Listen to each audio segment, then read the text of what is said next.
I'm now delighted to introduce our keynote speaker, Harry Cohen. Harry Cohen is a psychologist, author, restaurateur, public speaker, blogger, and podcaster.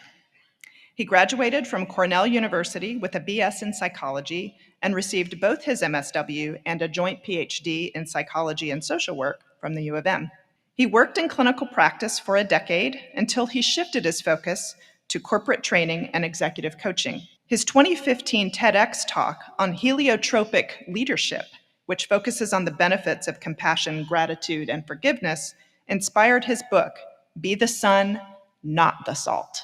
In 2008, he opened the Black Pearl restaurant in Ann Arbor. As a psychologist who travels the country giving talks to executives on leadership, customer service, and personal development, launching the Black Pearl was a perfect opportunity to create an environment that embodies the essence of what he talks about: welcoming people with love, creating a great place to work, and delivering a memorable experience.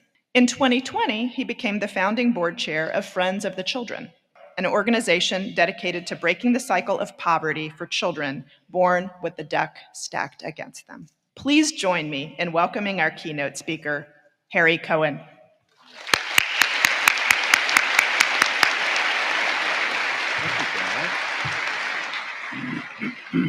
Could all of the family members and supporters who are here, could you take a moment and stand up, please? Give them the love that they gave you.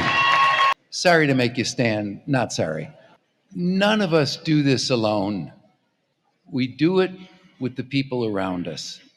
I'm so excited and honored to be standing here delivering this commencement address. In our lives, all of us want to make a difference in this world. All of us went to social work school so we could make a difference, or help someone, or make the world a better place, or relieve some suffering, or do some good. A friend asked me, what do you want them to remember? Maya Angelou said it and reminded us, people will forget what you said, they'll forget what you did, but they'll never forget how you made them feel. So that's it. And I'm going to say a few more words, but that's it. And the only question is, how do we make people feel uplifted and filled with hope and courage and a belief in themselves? It doesn't matter whether you're in private practice, a professor, a policy expert, a parent, a politician, or a person who uses alliterations to make a point. The most important question you should ask is, what's it like to be around me? How do I make people feel? How do I bring out their best? Would you rather be kind or effective? The answer is both. You can be effective and compassionate. You can be successful and grateful. You can help a ton of people and do amazing good. Be delightful to be around. Why did they ask me to be your commencement speaker? We want to make our graduates feel the sun in the midst of all the negativity that the world will throw at them. So here is the secret to not letting anyone's negativity get you down. Nourish ourselves with the qualities of a heliotropic person. Now, I came across that concept of the heliotropic effect, that people can be like the sun on the leaves of the plant, providing the energy that nourishes and sustains us. That's why a plant will tilt towards the sun, and we're drawn to people who uplift and energize us. People can be negative energizers, people who say and do things that deplete us. In my simple metaphor, sun on the leaves or salt on your roots. And any of us can choose to deliberately practice being more kind, being more compassionate, being more forgiving, being more vulnerable, being more grateful, being more curious, being more dependable, being more good. We don't have to succumb to the temptation of being salty, cynical, pissed, and pouty, and all the other ways that we make people feel crappy. No one wants to be or be around a negatoid. Hold the door and or hold our tongue. Smile at a stranger and see what happens. And here's something that I hope you find helpful. When we screw up, when we are unconscious, inadvertent, and unintentionally making someone feel bad, all we need to do is apologize and do the next right thing. We don't have to be anybody else, just more of who we are when we're already at our best. We can stay excited about continually learning how to do just that. I did my TED Talk in 2015, and I wrote this book in 2018. And just this year, I'm discovering new ways to make it more impactful for myself. When I was interviewing our regent, Kathy White, on our Be the Sun, Not the Salt podcast, she shared something that inspired me to do something ever since I heard it. Now, Kathy's a 2-star general in the Army Reserve, an example of a heliotropic person. And with her team of cross-functional military leaders, she does something that I then stole. She starts every meeting with, do you know what day it is? And meaning, today is chapter whatever it is. And I wrote 31-page chapters, and I can't remember the chapters, but I started doing that ever since I heard it, first of the year. And I send out an email with a sentence or two reflecting on how I'm going to practice that for the day. How can I remind myself to be the sun and not the salt? Today is August 10th, so I read this morning's chapter. Don't hang with cilantro, which basically means don't hang out with people who salt your roots. Some people have a gene that makes cilantro taste like soap, so they shouldn't eat it. Some people are like that for us. Avoid them as best you can. Our job is to be good company and keep good company. All week long, I've been sharing with people that I'm giving this commencement address, and I've been asking them, what do you think we could hear at this age and stage of our lives? What would you want to hear from a commencement speaker? And one young woman in her 20s, she said, well, don't put snakes in their boot. And I'd never heard the expression, but I love it. Don't tell people something that'll make them feel anxious and afraid, like, be careful out there because the world is a dangerous place. People would take advantage of you, disappoint you, let you down, and certainly it's not going to be easy. So what? You got here today because you ignored all that. Keep doing that no matter what. Don't let anybody kill your dreams. Things will always take longer than you think. After my MSW, it took me 8 years to get a PhD. So what? When I decided to open the Black Pearl in 2008, I asked the fellow who was a partner at the time, I said, how are we going to do this? And he said, OPM. I didn't know at the time that that's other people's money. I didn't know at the time that I was the O and the P and the M. He became my ex-partner as soon as I figured that out. Seriously. So I borrowed $1 million from the Bank of Ann Arbor. We opened the restaurant the week Lehman Brothers closed and the financial crisis was upon us. We survived that, paid back the loan, went on to expand, and now we're about to expand again 17 years later. I ignored all the people who wanted to put a snake in my boot. What do I know about running a restaurant? Nothing. My only restaurant experience was working as a busboy while here at social work school.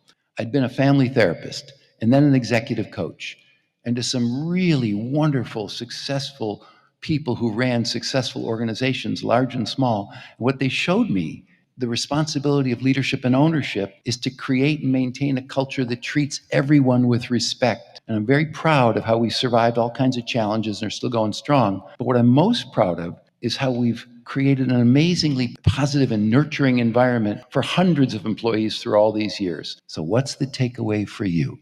You can create anything good you want by being good company and attracting good company around you. If you find yourself entangled with a no good Nick, just walk away. 4 years ago, I helped raise some seed money to launch the Detroit chapter of a national organization called Friends of the Children. What do I know about running a nonprofit with a budget of $1.5 million? Nothing. What did I know was that the model has proven successful in other cities for 30 years. We hire paid professional mentors called friends, pair them with kids ages 4 to 5, and stay with those kids until they graduate high school for 12 years, no matter what. Some kids are in foster care. Some kids' parents are incarcerated. Some kids, the system has just left behind. These are the kids born in the wrong zip code. We have 3 simple goals: avoid early parenting, avoid the criminal justice system, and graduate high school. And we've got over 90% success rate, and we're still going strong. Fast forward in a couple of months, we'll have, thank you.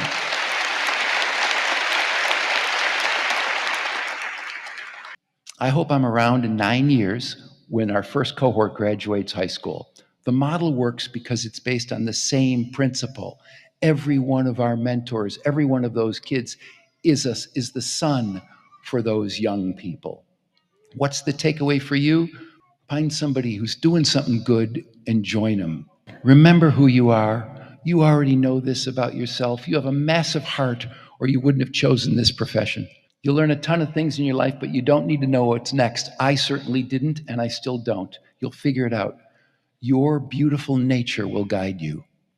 Be open to trying stuff and failing. Be comfortable saying these 3 words: I don't know.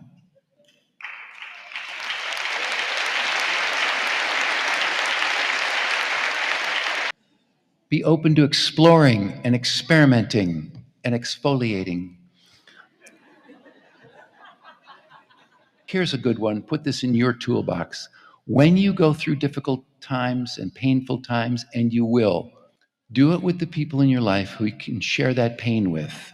It makes it so much better. Trust me. Ask for help, and those of us helpers will gladly show up. Oh, and one more Maya Angelou nugget of wisdom. While you may be in pain, you don't need to be a pain.